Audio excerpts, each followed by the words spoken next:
सार्थक पहल बदलाव हमसे है। मैं पुनः एक बार आप लोगों का स्वागत। और हम पढ़ रहे हैं वायसराय, भारत के वायसराय। पार्ट ए पढ़ा हमने और इसमें लॉर्ड कैनिंग से लेकर लॉर्ड कर्जन तक 1858 में लॉर्ड कैनिंग को भारत का प्रथम वायसराय नियुक्त किया था। और तब से हमने पढ़ लिया 1905 तक, जब लॉर्ड कर्जन भारत के वायसराय रहे। लॉर्ड कर्जन के बारे में क्या पढ़ा? सबसे अलोकप्रिय वायसराय, जबकि कार्य उसके कुछ अच्छे भी है, जैसे भारतीय विश्वविद्यालय अधिनियम 1904। आप लोगों ने किसी ने बोला था क्या? ये नहीं बोला था ना। पान खा के आए होंगे, फुर्सत कहाँ मिलेगी चबाने से। विश्वविद्यालय अधिनियम 1904। और इससे पहले क्या किया था उन्होंने? रैले कमीशन का गठन। कब? 1902। रैले कमीशन का गठन 1902। डब्ल्यू फ्रेजर की अध्यक्षता में प्रथम पुलिस आयोग का गठन किया था। बोला आपने? नहीं बोल देते तो मैं बैठ जाता जगह पे, मुझे लखवा आ जाता। बोल देते, कोई बोल देता तो क्या? डब्ल्यू फ्रेजर की अध्यक्षता में पुलिस आयोग का गठन। रेलवे बोर्ड का गठन 1905। ये दिया था क्या जवाब आपने? नहीं दिया था। आप जीवन भर मक्का तोड़ते रहना, ठीक? रेलवे बोर्ड का गठन 1905। स्कॉट मानक्रिक की अध्यक्षता में 1904 में क्या किया था? सिंचाई आयोग का गठन। सिंचाई आयोग का गठन। प्राचीन स्मारक परिरक्षण अधिनियम 1904। दीक्षा सुनाई आता है आपको? है ना?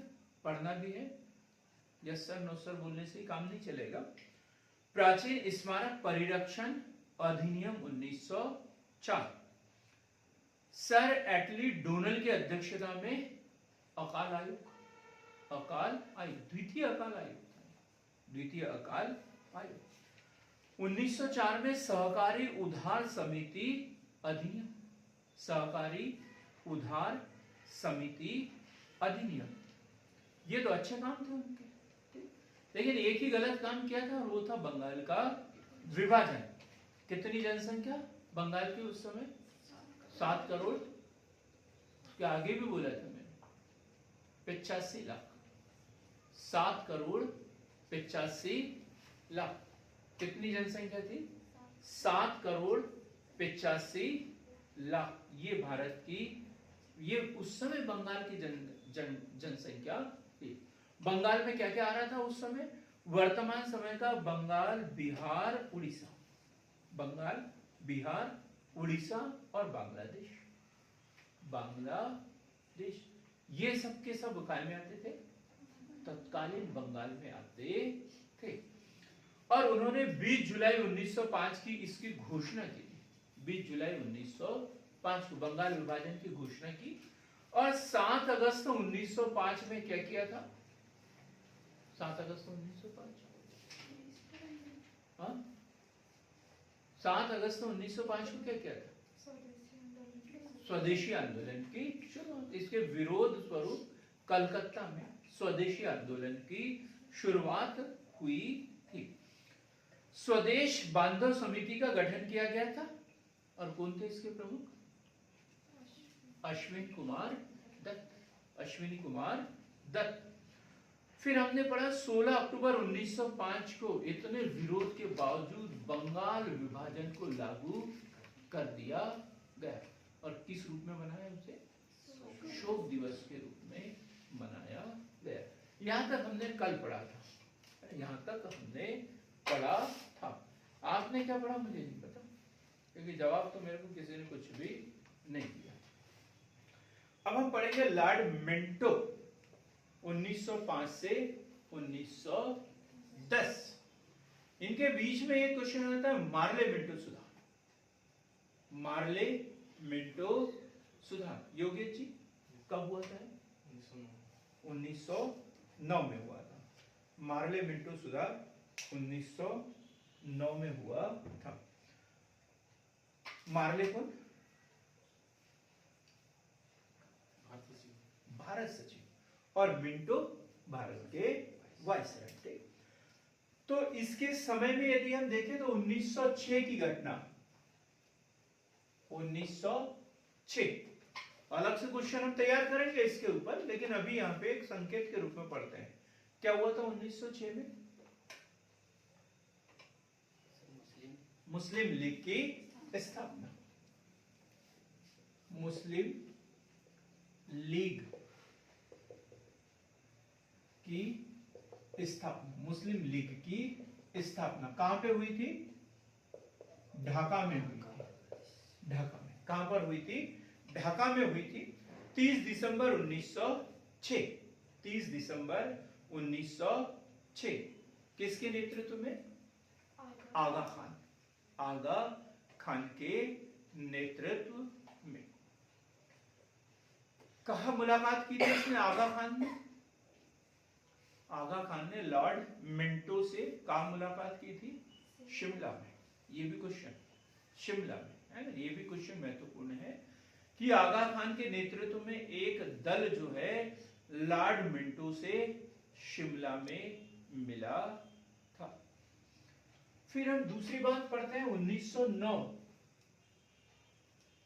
1909 क्या है? भारत परिषद अधिनियम। भारत परिषद अधिनियम 1909। क्या बोलते हैं इसे हम? मार्ले मिंटो सुधार। तो मार्ले जो थे वो थे भारत सचिव, भारत सचिव। और मिंटो कौन थे? वायसराय। ये क्वेश्चन बना हुआ है। मार्ले कौन थे उस समय? तो कौन थे? भारत सचिव। क्या विशेषता थी इसकी? मुख्य विशेषता मुस्लिमों के लिए, मुस्लिमों के लिए पृथक प्रतिनिधित्व, पृथक प्रतिनिधित्व, पृथक प्रतिनिधित्व। पृथक प्रतिनिधित्व मतलब मुस्लिमों के लिए अलग से सीटें रहेंगी और वहां मुस्लिम लोग ही चुनाव लड़ेंगे, वोट देने वाले भी मुस्लिम लोग होंगे। बात क्लियर हो गई ना? ऐसी सीटें, कुछ ऐसे क्षेत्र निर्धारित कर लिए वहां मुस्लिम लोग ही चुनाव भी लड़ेंगे और मुस्लिम लोग ही वोट देंगे। ये क्या? पृथक प्रतिनिधित्व। और ये काय की नीति थी इनकी? फूट डालो और शासन करो की नीति। कांग्रेस की स्थापना 1885 में हुई थी। उसको बोलते थे अंग्रेजी हिंदुओं की पार्टी है, और मुस्लिम वर्ग को उकसाते थे कि आप ऐसी कोई मांग करो, आप भी कोई दल बनाओ। तो उन्होंने बनाया 1906 में मुस्लिम लीग, और फिर बोला कि आप अपने प्रतिनिधि खड़े करो, अब हम तुम्हें पृथक प्रतिनिधित्व दे देते हैं अलग, इतने सदस्य तुम्हारे, इतने सदस्य तुम्हारे। क्लियर हो गए ना बात? तो पृथक प्रतिनिधित्व, मुसलमानों के लिए पृथक प्रतिनिधित्व सर्वप्रथम कब? 1909 मार्ले मिंटो सुधार। फिर हमने देखा स्वदेशी आंदोलन। स्वदेशी आंदोलन शुरुआत कब हो गया था ये? तो ये तो अगस्त 1905 में शुरू हुआ था, लेकिन जोर शोर से कब हुआ? जब 16 अक्टूबर 1905 को बंगाल विभाजन लागू हो गया, और उसके बाद जो है स्वदेशी आंदोलन, स्वदेशी और बहिष्कार आंदोलन शुरू हुआ था। और बाद में जो है दादा भाई नौरोजी द्वारा कलकत्ता अधिवेशन में स्वराज का नारा दिया था। तो स्वदेशी आंदोलन, स्वदेशी आंदोलन के दौरान दादा भाई नौरोजी द्वारा स्वराज का नारा दिया था। ये क्वेश्चन बनता है, स्वराज शब्द का सर्वप्रथम उपयोग कब किया, किस अधिवेशन में किया, किस आंदोलन के दौरान किया गया था? तो किसने किया स्वराज शब्द का प्रयोग? दादा भाई नौरोजी ने। कब? 1906 में। किस अधिवेशन में? कलकत्ता अधिवेशन में। किस आंदोलन के दौरान? स्वदेशी एवं बहिष्कार आंदोलन के दौरान। और इसी आंदोलन के समय बाल गंगाधर तिलक को 6 वर्ष की जेल, 6 वर्ष की जेल। कहां भेजा था इनको? मांडले जेल। कहां भेजा था इन्हें? मांडले जेल। कहां पर? बर्मा कि पुणे? बर्मा है ना, इसी जेल में इनको भेजा गया था। 6 वर्ष की जेल। हम पढ़ेंगे, अलग से पढ़ेंगे फ्लैग और ये और वो पूरी बीमारी सब कुछ हम डिटेल में पढ़ेंगे जब बाल गंगाधर तिलक जी को हम पढ़ेंगे। अभी हम किसको पढ़ रहे हैं? Lord Minto. तो उनके समय की घटनाएं हम पढ़ेंगे। एसपी सिन्हा को गवर्नर जनरल की, ये क्वेश्चन भी पूछा जाता है। एसपी सिन्हा को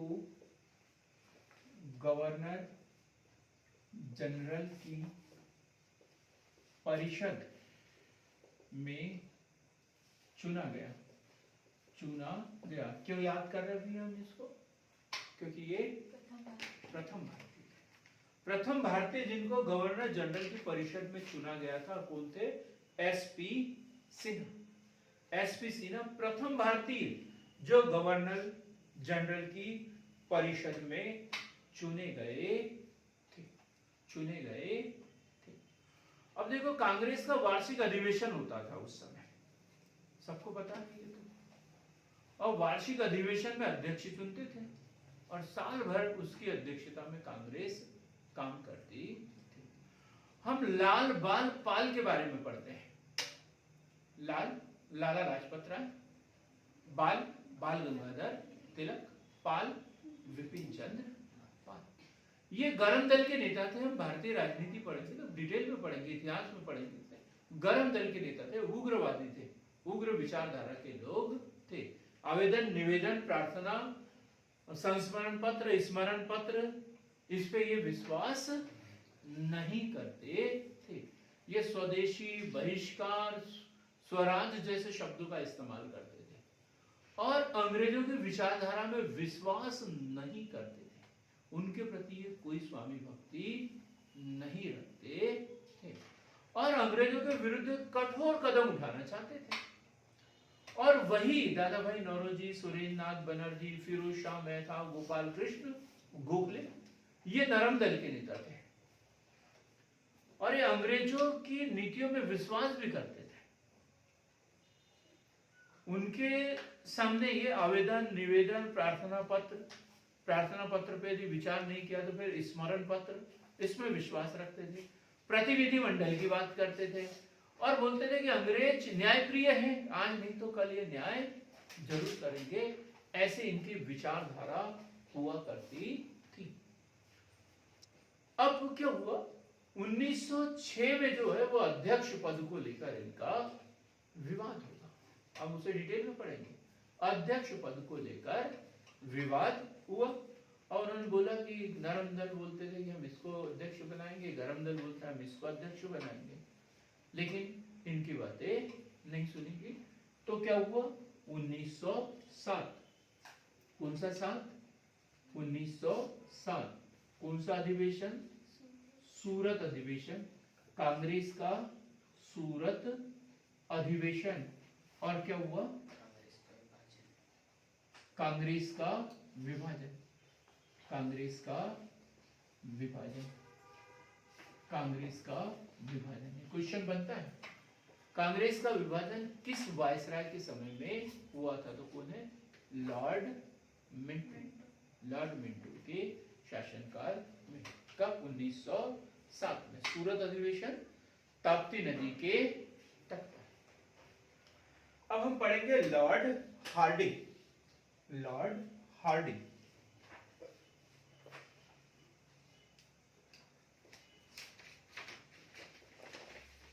लॉर्ड हार्डिंग के समय में कौन कौन सी प्रमुख घटनाएं घटित हुई है? लॉर्ड हार्डिंग का काल 1910 से 1916, 1910 से 1916, 1910 से 1916। और दिल्ली दरबार, दिल्ली दरबार, ये क्वेश्चन आता है। दिल्ली दरबार 1911, दिल्ली दरबार 1911। कौन आए थे भारत में? जॉर्ज पंचम और महारानी मेरी, महारानी मेरी।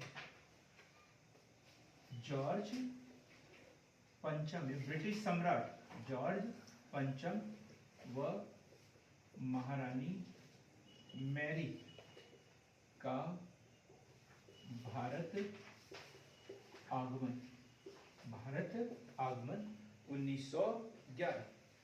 और क्या किया इन्होंने? राजधानी परिवर्तन। पहले राजधानी कहाँ? कोलकाता हुआ करती थी और इन्होंने क्या किया? दिल्ली। तो 12 सितंबर 1911 कब आए ये? 12 सितंबर 1911 इनका आगमन, 12 सितंबर 1911। दो घोषणाएं की थी इन्होंने, दो घोषणाएं इन्होंने की थी। एक तो पता चल गया, और एक किया था इन्होंने बंगाल विभाजन को रद्द किया था। बंगाल विभाजन को रद्द किया था। बंगाल विभाजन को रद्द किया था, जो कब हुआ था? 1905। कब लागू हुआ था? 16 अक्टूबर। घोषणा कब हुई थी? 20 जुलाई। 20 जुलाई। बंगाल विभाजन की घोषणा के विरुद्ध स्वदेशी आंदोलन कब शुरू हुआ? 7 अगस्त 1905। 7 अगस्त 1905। और यह रद्द किसने किया? जॉर्ज लॉर्ड हार्डिंग के समय में, लॉर्ड हार्डिंग के समय में। और दूसरा क्या? राजधानी परिवर्तन। दूसरी घोषणा राजधानी परिवर्तन। घोषणा कब की गई? 1911 में, पर यह लागू कब हुआ? 1912 में। ये क्वेश्चन भी बनता है।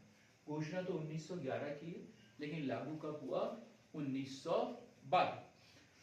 अब हम देखेंगे, बम फेंका गया था। ये जो लॉर्ड हार्डिंग है, दिल्ली में इनके ऊपर बम फेंका गया था 23 दिसंबर 1912 में। लॉर्ड हार्डिंग पर दिल्ली में बम फेंका गया था। किसके द्वारा फेंका गया था? किसी को पता है? बाल मुकुंद। और कोई बता? रास बिहारी बोस। किसके द्वारा? रास बिहारी बोस द्वारा फेंका गया था। और यही कारण है कि ये भारत से बाहर थे। और जब सुभाष चंद्र बोस जापान पहुंचेंगे, तब वहां पे इनकी मुलाकात होगी। तब सुभाष चंद्र बोस यंग रहेंगे और रास बिहारी बोस क्या रहेंगे? वृद्ध रहेंगे। उसका मार्गदर्शन देते रहेंगे। ठीक, हम इसे अगले वीडियो में पढ़ेंगे। जब सुभाष चंद्र बोस पढ़ेंगे तो पूरा घटनाक्रम उसमें पढ़ते हैं। इतिहास हमारा कुछ भी नहीं छूटेगा। ठीक, तो क्या 23 दिसंबर 1912 में लॉर्ड हार्डिंग पर दिल्ली में बम फेंका गया, लेकिन वो बच गए थे। ठीक, अब उस समय प्रथम विश्व युद्ध, अब देखो ये 1916 की घटना है, तो प्रथम विश्व युद्ध 1914 से 1919 भी मिलेगा, 1918 भी मिलेगा। कि युद्ध जो है 1918 में लगभग समाप्त हो चुका था, लेकिन जो प्रमुख संधियां हुई है वो 1919 में हुई थी। कोई तारीख बता सकता है कि कितनी तारीख को प्रथम विश्व युद्ध शुरू हुआ? 9 अगस्त। जी सर 9 अगस्त नहीं, 28 जुलाई। 28 जुलाई को युद्ध शुरू नहीं हुआ था। 28 जुलाई को घटना घटी थी। इसका तात्कालिक कारण जो है, ऑस्ट्रिया के राजकुमार फर्डिनेंड की बोस्निया की राजधानी सेराजियो में हत्या। ये है वो घटना, और ये शुरू हुआ है 9 अगस्त 1914। 9 अगस्त 1914। 9 अगस्त 1914। फिरोज शाह मेहता द्वारा बॉम्बे क्रॉनिकल का प्रकाशन किया गया। फिरोज शाह मेहता द्वारा बॉम्बे क्रॉनिकल, बॉम्बे क्रॉनिकल का प्रकाशन, बॉम्बे क्रॉनिकल का प्रकाशन। प्रताप एक पत्र है। प्रताप बड़ा महत्वपूर्ण है। 5th पेपर में ये हर दूसरे तीसरे साल एक क्वेश्चन पूछा जाता है। प्रताप है, किसी को पता तो बताएं। प्रताप, गुड, बहुत ही शानदार। नाम क्या है आपका? नंदिनी, बहुत ही बढ़िया पढ़ते हैं आप। गणेश शंकर विद्यार्थी किसके द्वारा प्रकाशन किया गया था? गणेश शंकर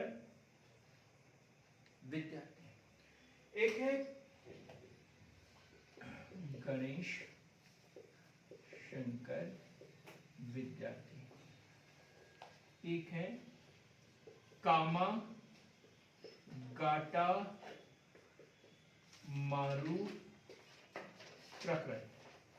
कामा गाटा मारू प्रकरण 1914।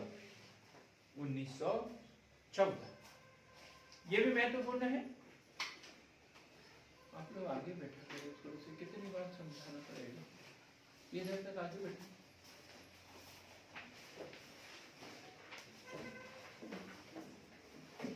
कामा गाटा मारू प्रकरण 1914। क्या होता था कि उस समय जो जहाज होते थे, पानी के जहाज, वो भारत से सीधे कनाडा जाने के ऊपर प्रतिबंध, मतलब वही जहाज जो भारत से सीधे कनाडा जाते थे उनको कनाडा में आने की अनुमति थी। लेकिन यदि वो बीच में किसी दूसरे बंदरगाह पर रुके हुए, यूरोपीय किसी बंदरगाह पर रुके हुए हैं, तो फिर उनको वहां आने की अनुमति नहीं। फिर क्या हुआ? एक जहाज को उन्होंने अनुमति दे दी, तो फिर एक जहाज भारत से वहां भेज दिया कनाडा, और उनको वहां पे उतरने से मना कर दिया गया। पुलिस की झड़प हुई, प्रकरण बना, शोर कमेटी का गठन किया गया था। तो बड़ा विवादित ये घटना घटी। हम जब राष्ट्रीय आंदोलन पढ़ेंगे तो इसे भी पढ़ेंगे। अभी तो सिर्फ हमें घटनाक्रम याद रखना है कि कामागाटा मारू प्रकरण कब हुआ था, किस वायसराय के समय में हुआ था, कौन सी समिति का गठन किया था? शोर समिति, शोर कमेटी का गठन। 1916, ये सन भी हमें याद रखना पड़ता है। क्या है? होम रूल लीग का गठन। होम रूल लीग का गठन 1916, होम रूल लीग का गठन। जो होम रूल लीग का गठन हुआ है वो दो लोगों में, एक बाल गंगाधर तिलक और दूसरा नाम होम रूल लीग का गठन Shrimati Annie Besant. Annie Besant को पढ़ेंगे हम, कहाँ के रहने वाली थी, क्या थी, वो डिटेल में पढ़ेंगे, है? लेकिन दोनों अलग अलग, ठीक। तो बाल गंगाधर तिलक और Annie Besant, home rule league की स्थापना। तो बाल गंगाधर तिलक द्वारा 28 अप्रैल को बेलगांव व पुणे में, बाल गंगाधर तिलक द्वारा 28 अप्रैल 1916 को बेलगांव व पुणे में, मतलब दक्षिण भारत में, बेलगांव कहां पर? कर्नाटक में, बेलगांव व पुणे में और दिसंबर 1916 में अडियार में एनी बेसेंट द्वारा, अडियार में एनी बेसेंट द्वारा की गई। कौन थे इसके सचिव? अरुंडेल। जॉर्ज अरुंडेल को होम रूल लीग समिति का सचिव नियुक्त किया। जॉर्ज अरुंडेल को होम रूल लीग समिति का सचिव नियुक्त किया गया था। हम बात कर रहे हैं लखनऊ समझौता। लखनऊ समझौता कब? 1916। 1916। तो देखो, हमने पढ़ा कांग्रेस की स्थापना 1885, मुस्लिम लीग की स्थापना 1906। मुस्लिम लीग की स्थापना 1906। भारत में दो दल हो गए और दोनों अलग अलग रास्ते से चलने लग गए। अंग्रेज बड़े खुश, या आपस में ही लड़ते रहे, हमें कुछ करने की जरूरत ही नहीं। ये फिर क्या हुआ? 1907 में कांग्रेस का विभाजन, नरम दल और गर्म दल के बीच। 1907 में कांग्रेस का विभाजन नरम दल और गर्म दल के बीच। अब क्या होना? अब क्या चाहिए? अंग्रेज और ज्यादा खुश, लेकिन भारतीयों को समझ में आने लग गया कि ऐसा अलग अलग होने से कोई फायदा नहीं। तो एनी बेसेंट के अथक प्रयासों से 1916 में एक समझौता हुआ। किस किस के बीच में? मुस्लिम लीग और कांग्रेस के बीच। मुस्लिम लीग और कांग्रेस के बीच में, और साथ ही यहां पर नरम दल और गरम दल भी एक साथ आ गए। तीनों पार्टियां एक साथ में आ गई। कब? 1916 लखनऊ समझौता। किसके प्रयासों से? श्रीमती एनी बेसेंट के प्रयासों से। फिर 1915 की एक बड़ी घटना, शायद ही आप लोगों को याद हो। 1915 याद करो, अपने दिमाग को टटोलो, क्या हुआ था? 1969 से जुड़ा हुआ कोई मामला है?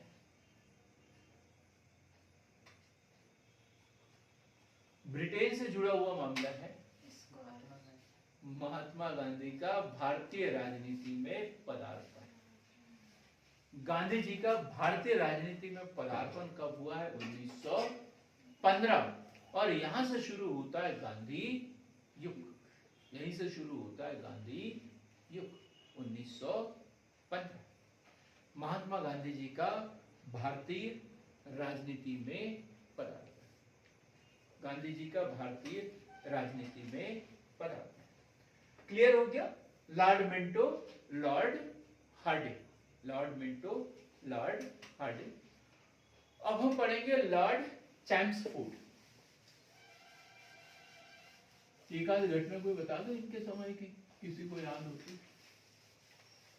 ऑनलाइन ऑफलाइन कोई भी बता सकता है।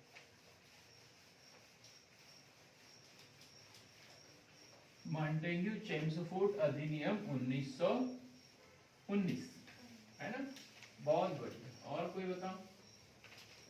ऐसे समझदार लोग चाहिए मुझे। मेरे सामने भी बैठे हैं 5-6 समझदार, लेकिन पान खा के बैठे हैं तो बोल नहीं पा रहे बेचारे। जलियांवाला बाग हत्याकांड, रॉलेट एक्ट, सब घटनाएं पढ़ेंगे हम। किसके बारे में पढ़ रहे हैं हम? Lord Chelmsford. Lord Chelmsford. Chelmsford. Anoop Kumar, आपने ये पेपर ग्रुप में डाला? ग्रुप में डाल दो कोई बंदी को। 1916 से 1921, 1916 से 1921 असहयोग आंदोलन, खिलाफत आंदोलन, सब तो इसी समय की घटनाएं। पता ही इतिहास आपको पढ़ रहा है, लगता है इतिहास को आप नहीं पढ़ रहे हैं। इतिहास आप लोगों को पढ़ रहा है कि देखते हैं कब तक ये चलते हैं कि एक दिन इतिहास बन जाते हैं कि हम भी एमपीपीएससी की तैयारी कभी करते थे, लेकिन सर ने पढ़ाया ही नहीं ढंग से तो हमने छोड़ दिया। तो लॉर्ड चैम्सफोर्ड, गांधी जी का भारतीय राजनीति में पदार्पण कब पढ़ा हमने? 1919। उनके द्वारा चलाया गया प्रथम सत्याग्रह कौन सा था? चंपारण सत्याग्रह। चंपारण सत्याग्रह 1917। चंपारण सत्याग्रह 1917 बिहार में हुआ था। किसने बुलाया था उन्हें बिहार में, वहां पे चंपारण में? राजकुमार शुक्ल द्वारा। राजकुमार शुक्ल द्वारा। राजकुमार शुक्ल द्वारा।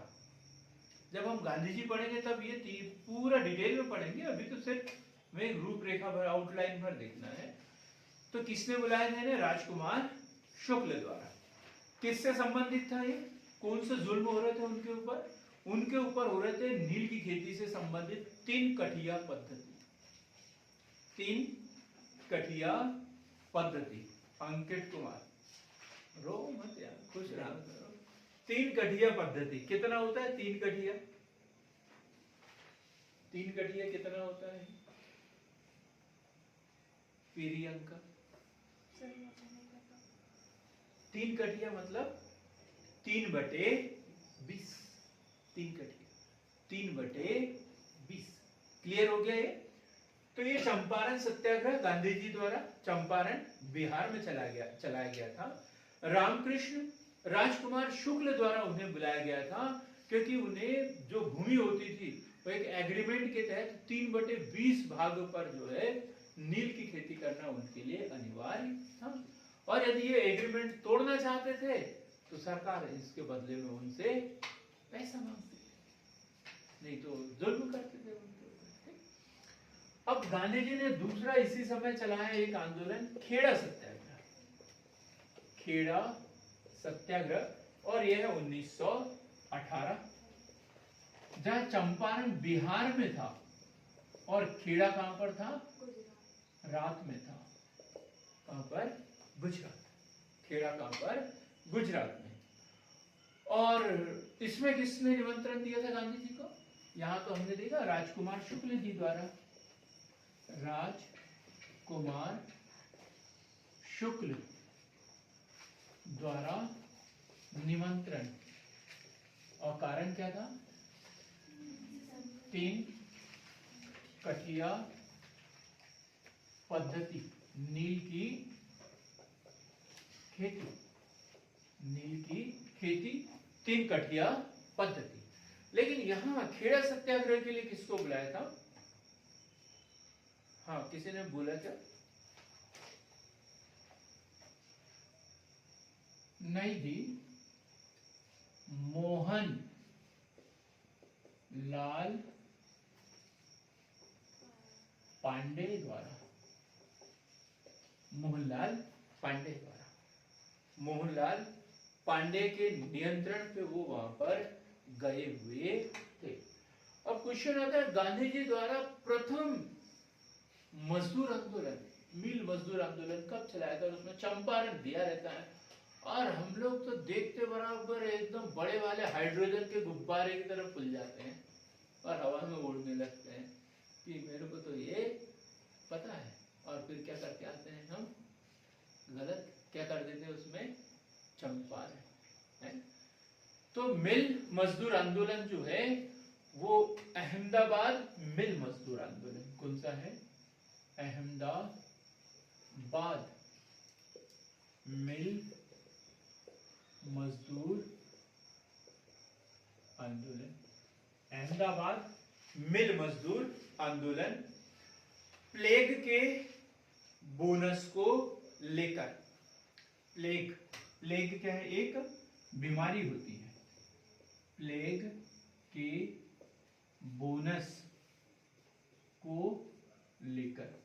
प्लेग के बोनस को लेकर।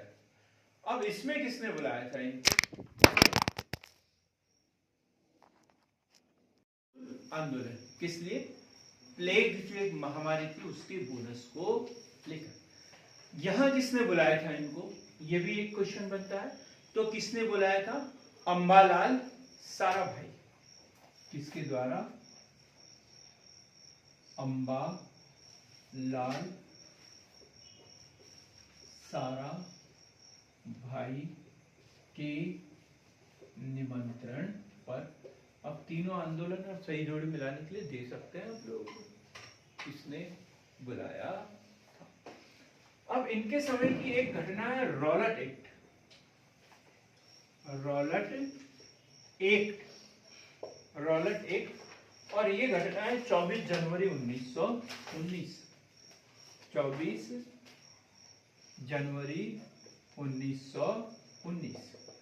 क्या क्रांतिकारी गतिविधियां उस समय जोर शोर पे चल रही थी। कभी भी कोई गोली मारने की बात कर रहे हैं, कहीं बम फेंक रहे हैं, ये वो, ये घटनाएं घट रही थी। तो भाई जरूरी नहीं है कि हम उसका इंतजार ही करें, उसका इंतजार ही कर। वो एक फिल्म देखी है राउडी लॉटर, एक पुलिस वाला आता शराब से खींच के देता है एक आदमी के गाल पे, बोलता है मेरे को क्यों मारा, मैंने क्या गलती की? तो बोलता है अब तेरी गलती का इंतजार करो मैं, तो गलती करे और फिर मारो। तो ऐसे ये लोग भी कर रहे थे। इससे पहले कि कोई घटना घटे, शक के आधार पर लोगों को गिरफ्तार कर लेते थे। ये अधिनियम में ये था, क्या? शक के आधार पर निवारक निरोध अधिनियम के रूप में, निवारक निरोध अधिनियम के रूप में, कि शक के आधार पर किसी भी व्यक्ति को गिरफ्तार कर सकते थे और जब चाहे तब तक जेल में बंद कर सकते थे। गांधी जी ने क्या बोला इसे? बिना अपील, बिना वकील, बिना दलील का कानून। बिना अपील, बिना वकील, बिना दलील का कानून। और क्या हुआ फिर? काला कानून कहा गया। अब पूरे भारत में इसका विरोध किया गया। यह बोला गया कि इस अधिनियम को समाप्त किया जाए, इस अधिनियम को समाप्त किया जाए। और उसी समय की एक घटना, जलियांवाला बाग हत्याकांड। जलियांवाला बाग हत्याकांड कौन सी घटना अंकित? जलियांवाला बाग हत्याकांड। क्या हुआ था? हम बात कर रहे हैं 10 अप्रैल 1919। अभी लिखना कुछ नहीं है, हम तो अलग से पढ़ाएंगे इसको।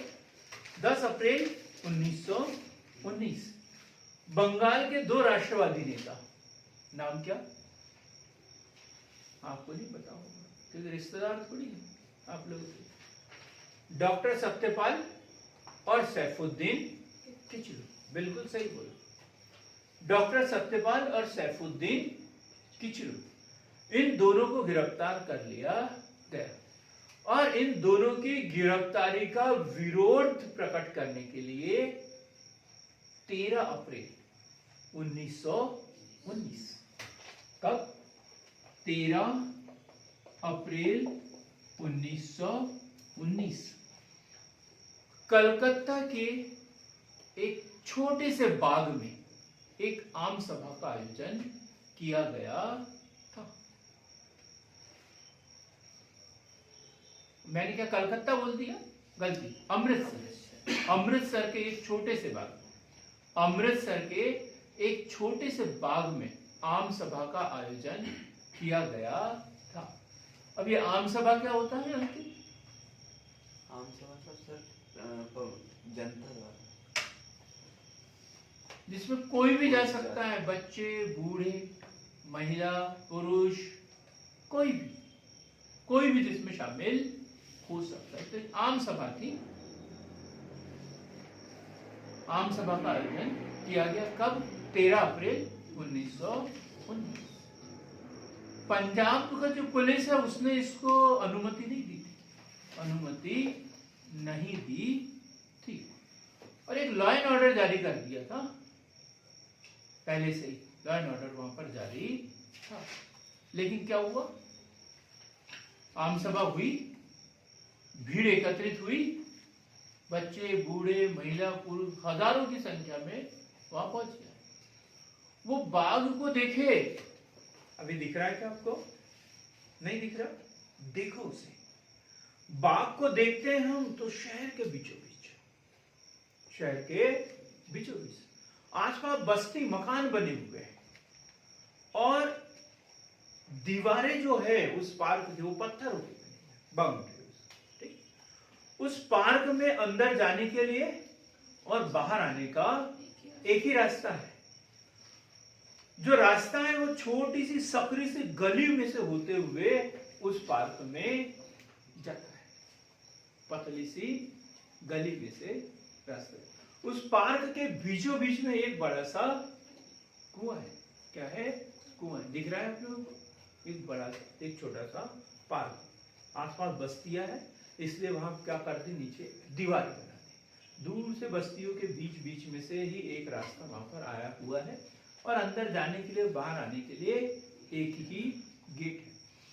सभा शांतिपूर्ण तरीके से चल रही है, लोगों को कोई मतलब नहीं क्या हो रहा है क्या नहीं हो रहा। बच्चे खेल रहे हैं, बुजुर्ग लोग बैठे हुए हैं, भाषण देने वाले भाषण दे रहे हैं, नारे देने वाले नारे लगा रहे हैं, किसी कोई मतलब नहीं है। तभी जनरल वुडायर अपने सैनिकों के साथ में वहां पर आ पहुंचा और भीड़ को तितर बितर होने की चेतावनी दिए बिना ही उन पर गोलियां चलाने का आदेश दे दिया। लगभग 10 मिनट तक तब तक गोलियां चलाते रहे जब तक उनके पास की गोलियां खत्म नहीं हुई और घायलों को उसी हाल पे छोड़कर वो वहां से चले गए। भगदड़ मची वहां पे, भीड़ भगदड़।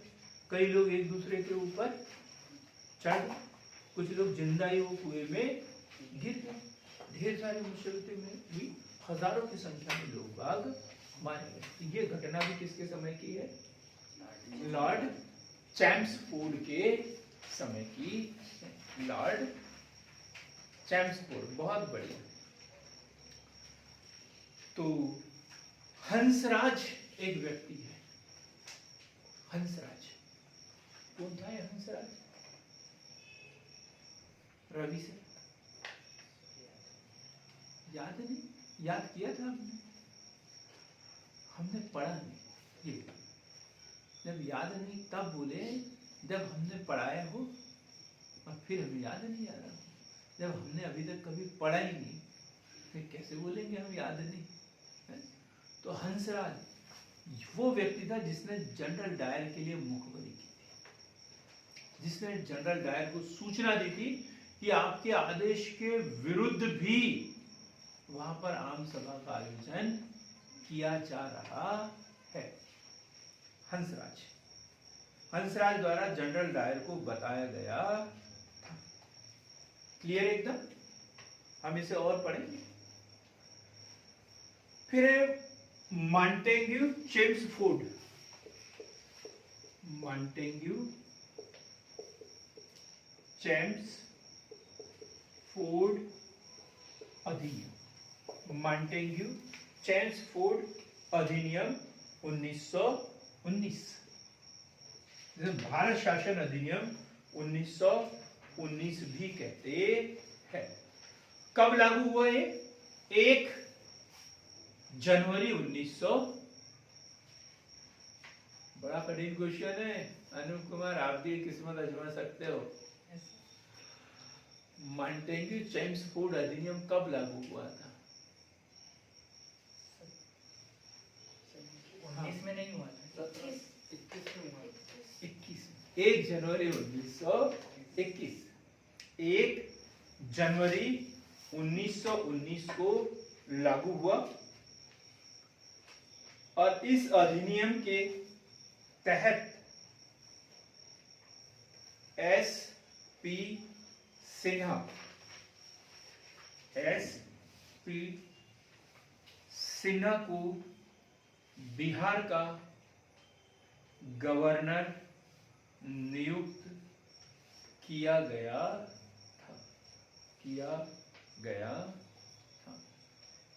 हम इस अधिनियम को अलग से पढ़ेंगे, इसमें हमें डिटेल में पढ़ने की जरूरत नहीं।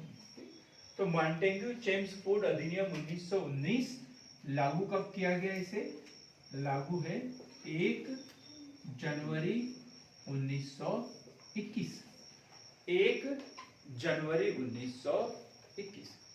हम बात करते हैं खिलाफत आंदोलन।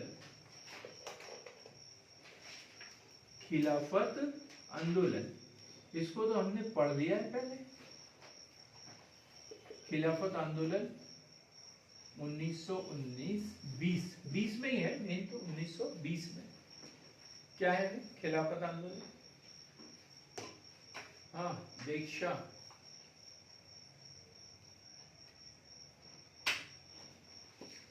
दीक्षा तो ऐसी बोल रही है जैसे मैं उससे भिक्षा मांग रहा हूँ, दूं या नहीं दूं।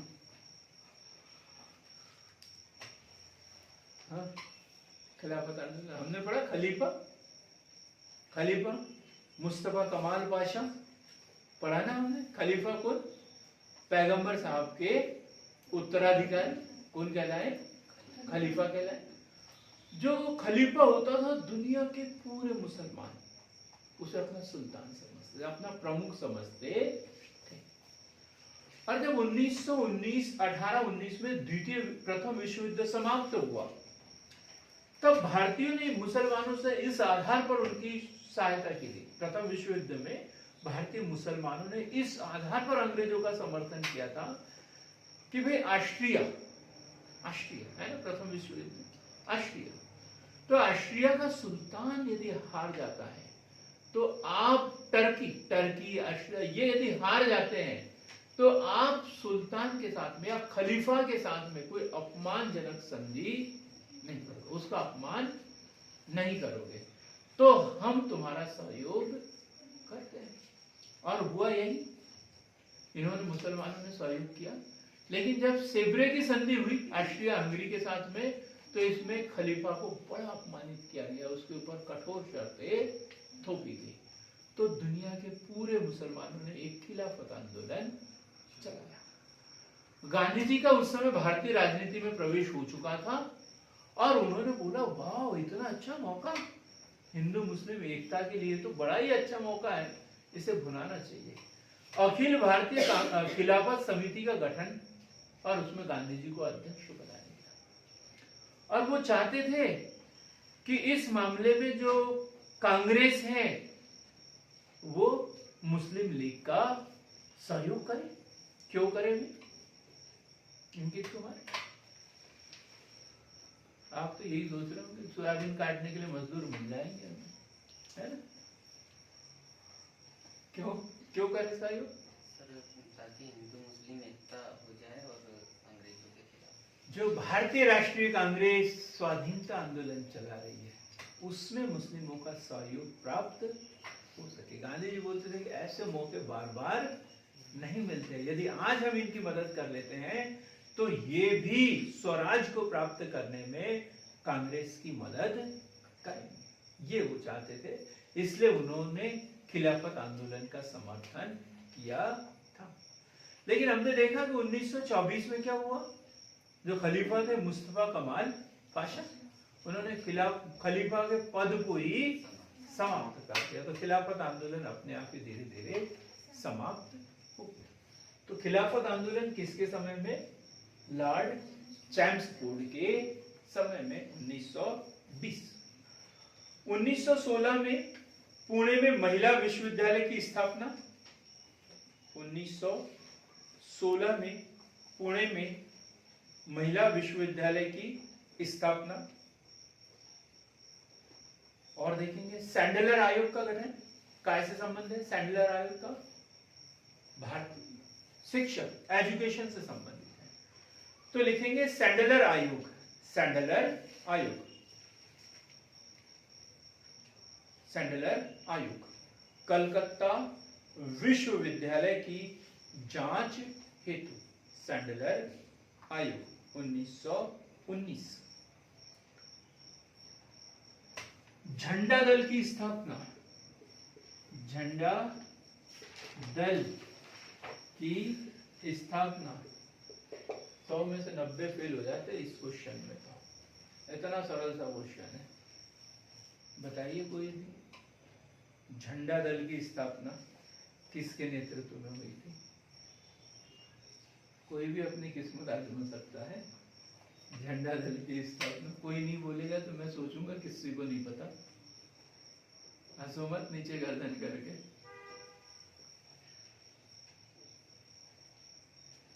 मुझे पता था आप ऐसे ही बोलोगे, मुझे पता था आप ऐसे ही बोलोगे। मैंने झंडा सत्याग्रह की बात नहीं की है ना, झंडा दल की बात की मैंने। झंडा समिति नहीं बोला, राजेंद्र प्रसाद बोल रहे हो। जबलपुर का झंडा सत्याग्रह नहीं बोल रहा हूं, 1923 वाला। चमनदीप द्वारा, लिखो, चमनदीप द्वारा झंडा दल की स्थापना जलियांवाला बाग हत्याकांड के विरोध में की। चमनदीप द्वारा झंडा दल की स्थापना जलियांवाला बाग हत्याकांड के विरोध में की गई। एक हंटर आयोग, ये तो सबको पता है, हंटर आयोग। नागले जी बता दो, हंटर आयोग।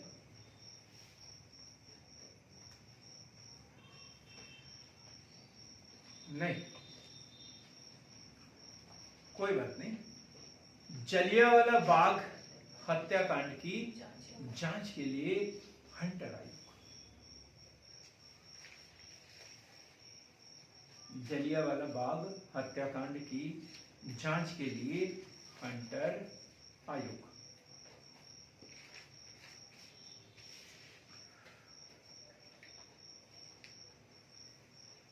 ये ब्रिटिश सरकार द्वारा बनाई गई थी और कांग्रेस ने भी एक समिति बनाई थी। वो किसकी अध्यक्षता में? लिखेंगे, जलियांवाला बाग हत्याकांड की जांच के लिए, अलग से लिखेंगे, अलग से दूसरी लाइन, जलियांवाला बाग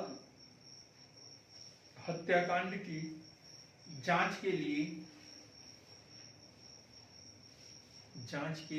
लिए मदन मोहन मालवीय,